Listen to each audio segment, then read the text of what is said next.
Hey, what's good, everybody? It's Who Was Like God back with another video. See, it's obviously the holiday season, and God willing, the time you're watching this is actually Three Kings Day, also known as Dia de los Reyes. So it's a real cool holiday. Today we're going to be jumping in, according to the Bible, who actually were the three kings. And, I really ask you to stick to the end because I bet there's a whole bunch of stuff that's beneath the surface here. A lot of interesting stuff that you don't realize, that I didn't realize, a whole bunch of stuff because we just get caught up in the traditions and we don't actually know about like 2,000 years ago how things were really like and why these wise men going to see Jesus was so significant. So we're going to dive right in. And if we're going to be talking about the wise men and their significance, we got to jump into Matthew chapter 2. That's the visit of the wise men in Matthew's gospel. And it's starting with verse 1. Now after Jesus was born in Bethlehem of Judea in the days of Herod the king, behold, wise men from the east came to Jerusalem, saying, Where is he who has been born King of the Jews? For we saw his star when it rose, and have come to worship him. When Herod the king heard this, he was troubled, and all Jerusalem with him. And assembling all the chief priests and the scribes of the people, he inquired of them where the Christ was to be born. They told him, In Bethlehem of Judea, for so is written by the prophet. And you, O Bethlehem, in the land of Judah, are by no means least among the rulers of Judah, for from you shall come a ruler who will shepherd my people. Quoting from Micah 5 there. Then Herod summoned the wise men secretly and ascertained from them what time the star had appeared. And he sent them to Bethlehem, saying, Go and search diligently for the child, and when you have found him, bring me word, that I too may come and worship him. After listening to the king, they went on their way. And behold, the star that they had seen when it rose went before them until it came to rest over the place where the child was. When they saw the star, they rejoiced exceedingly with great joy. And going into the house, they saw the child with Mary his mother, and they fell down and worshipped him. Then, opening their treasures, they offered him gifts, gold, and frankincense, and myrrh. And being warned in a dream not to return to Herod, they departed to their own country by another way. So that's always very interesting, and there's a lot to unpack. First of all, the Bible calls these guys wise men. And the word in Greek for wise men is actually magi. Now, if you get a little bit into what that meant, it's not just saying that these, random guys who are real smart came to visit Jesus. Wise men had like a whole, intense meaning of what it meant. People who are well trained in, astrology, interpreting dreams, that whole sort of thing, understanding the times and the constellations in the skies. All of that is associated with being a magi or a wise man, people who were wise in understanding reality, and they often served in king's courts. You can think of the Chaldeans or even the prophets of the Old Testament, characters like that, and even Joseph, like people in the Old Testament, in the Bible who interpreted dreams. Other cultures had their own versions of these types of things, regardless of, whether they're pagan or not. And these men, it says they came from the east, which probably means they came all the way from Persia, which is going to play an important role later. So here we have these gentlemen coming from Persia, all the way following this star to the baby Jesus, or actually the very youthful, very young Jesus, because he probably wasn't a babe by the time they got there. We're going to touch on that again as well. First of all, there weren't even kings according to the Bible. See, I bet there's a lot of people that know that. There's probably a lot of people who don't as well. The three kings weren't actually kings. They were wise men or magi. Again, these people who would have been trained in astrology and things like that, who, whatever happened, when they saw the star of Bethlehem, it was so impactful that they decided to leave probably all the way from Persia and come all the way to Bethlehem in Judea, Jewish land, to meet the youthful Jesus, to meet the infant Jesus, the baby Jesus. How young exactly, we don't know. So, from this we can deduce they are probably astrologers, right? That probably played a significant part on what they did and their role as wise men and magi, because the Star of Bethlehem, as we call it, which was probably this supernatural star that God was using to guide them, it was so significant that they left their homeland and went all the way to Bethlehem. So that's number one. Ancient people saw God as working as revealing what was happening through the stars to an extent. It wasn't astrology as we think of it now, but they would look at the constellations and if, you know, everything was lined up in a certain way, people would realize, hey, it really seems like God would do something. This is the way the ancient Jews used to think, and obviously pagan cultures conceptualized it in their own religions and in their own way. But there were definitely things in the skies that showed the Jewish people at the time, and even people who weren't from the nation of Israel, like with these wise men, that, hey, it really seems like something is going on right about now when Jesus is being born, and then later with the Star of Bethlehem. And Mike Heiser, who's a great, you know, scholar and studied the time of Jesus and the ancient Near East, he's done some pretty cool work on this as well. There's something going on at a certain time in history that told them there's going to be a divine king born in Bethlehem. Saddle up the camels. We have to go see. Jews would have noticed it. Gentiles, like the Magi, would have noticed it because they were watching. And they believed that the Creator God, the God of Israel, was capable of telegraphing stuff like this. So we can calculate. You'll notice I've put the stick figures in now for the constellations so you can see this a little better. We've got in the center there, that's Virgo. She doesn't look as attractive as a stick figure. Sun, moon at her feet. Jupiter and Regulus co-joined. And what is the constellation above Virgo? It's the lion. It's Leo. What does that mean to a Jew? The lion is the sign of what? The tribe of Judah, okay? Judah, Regulus and Jupiter are intersecting in Leo. What was that king, you know, what tribe was he supposed to be from? Oh yeah, Judah. And you notice below her feet, in modern astronomy programs, we have two constellations. One is Libra, the other is Scorpio. In the ancient world, they were one constellation, and it was like a scorpion with pincers. And scorpions were at times referred to as a dragon, but you have another option for the dragon. That is Hydra, also located below Virgo, but off the ecliptic. Doesn't really matter, you got two choices. Okay, he's ready to devour the child when the child is born. There's a small window of time when all of these things are present. September 11, 3 BC date also corresponded, what a coincidence, to Rosh Hashanah, Tishri 1, New Year's Day for Jews, and the Day of Trumpets. So this is the context into where the wise men are popping in. Another thing, too, that we can ascertain is that these wise men, that would being astrologers, and with this sort of, you know, secret knowledge and that type of thing, they probably also knew the Hebrew Scriptures, the Old Testament.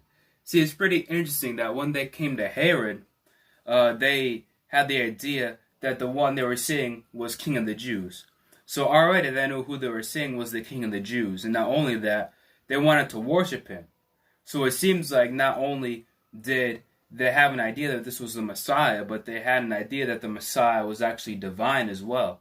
Because the Old Testament does support, you know, that the Messiah will be God. God coming to humanity. A quick chapter I can give is Isaiah 9, 6-7. But I digress. A really cool prophecy actually goes back to Numbers 24. I'm going to read it to you now. I see him, but not now. I behold him, but not near. A star will come out of Jacob. A scepter will rise out of Israel. He will crush the foreheads of Moab, the skulls of all the people of Sheth. And that's the NIV translation. So this is actually being spoken from a pagan prophet named Balaam. And the interesting thing about this is is spoken way before David's time.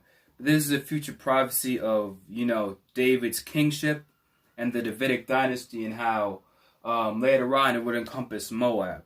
But I think in this passage, and I think this is also what the wise men thought as well, that there's an underlying layer which is completely fulfilled in the Messiah, in the arrival of the Messiah, because star and scepter are a messianic language that gets repeated in the New Testament, in the book of Revelation. So it seems like that on top of this, the ultimate fulfillment is in the future Messiah, the ultimate heir of David, and ultimately when he returns and judges the earth. So the fact that it says this star will come from Bethlehem, this is messianic language, but understanding the Old Testament, if they saw this actual star that was leading them to who they proclaimed to see the King of the Jews, then they probably put two and two together and had an idea that, hey, something's really going down based on what they may have perceived and put together from the Old Testament. It's really interesting to think about how much these guys knew and how much they put together, and what exactly they were thinking when they saw the star, and what compelled them to leave probably Persia and go all the way to see the Jesus, to see the Christ. Possible that even later on in their journey they thought of Micah 5, which talks about how the Messiah will be birthed and will hail from Bethlehem, right? Because Bethlehem is connected with David. So it makes a lot of sense that this they could even be thinking. Obviously, we don't know how much of the Old Testament they knew, but it definitely seems like the Old Testament scriptures played a huge role in their travels, because part of being a magi was understanding sacred writings and understanding, the meaning of the constellations in the sky. So it seems like all of this was coming together to bring these Gentiles to Jesus, and I think it's something that lends massive credibility to Jesus, and that's by design. So this opens up a can of worms where if they knew the Old Testament, they could have even known of the prophet Daniel. And the reason why that's so significant is because we know Daniel, he was a captive during the deportation to Babylon, and he rose the ranks. He served in the king's court of Nebuchadnezzar, and then he served in the court of Darius the Mede. Now, if we get into Daniel, it opens up a whole nother can of worms that deals with some of his incredible visions and incredible prophetic timelines that also lead us into Jesus' time, in terms of the Messiah, Daniel 2, Daniel 9. So it's cool to think that if they were aware of Daniel and his prophecies and his visions, and either students of Daniel or students of these, magi, understanding scripture, understanding this type of knowledge, trickle down all the way to the wise men, it's possible that even Daniel had an influence on them. And another reason to think that, hey, this star is this mysterious star. We know about the ancient Hebrew prophet Daniel. It really seems like the time is now that the God of the Hebrews is really doing something, and we ought to go check it out. So it's cool to think about how many layers there could actually be when these wise men decided to visit Jesus, that a lot of us might not even think about when we celebrate. I did a little bit of research on this, and one of the places I went was a secular resource called the Smithsonian.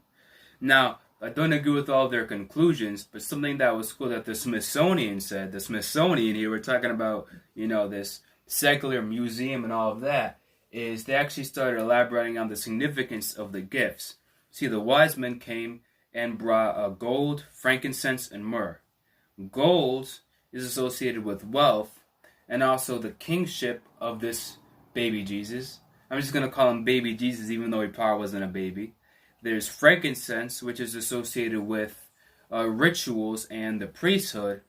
And then we have myrrh, which is associated with burial. So if you actually unpack the meaning of the gifts, it seems like each thing is composing to what Jesus was, how in Christ, and we even get this in the prophets, it would be the unity of the kingship from David and the priesthood unified in the Messiah who was to come. So you have the gold, you have the frankincense, and he would accomplish his kingship. He would enter into his kingship by conquering sin and death by his resurrection. So that's where the myrrh comes in, because it's like a foreshadowing of the burial and eventual resurrection, the means in which the Lord will conquer sin and death and give the nations a chance to repent and come to God. The cool fun fact is, there may not have even been 3 wise men. It actually probably makes sense if there were more, but we think that there were 3 because of the 3 gifts. When they came to see Jesus, they probably came with a whole bunch of guards and attendants, and the numbers we associate just because of the number of gifts, but the Bible never actually says how many exact wise men there were. So it's something to think about. Also, the nativity scene that they're coming to the baby Jesus is also probably wrong. We think they came like right when Jesus was born, but realistically, by the time of their trek and everything that was going on, they probably reached Jesus when he was, very young, as much as 2 years later from Matthew 1.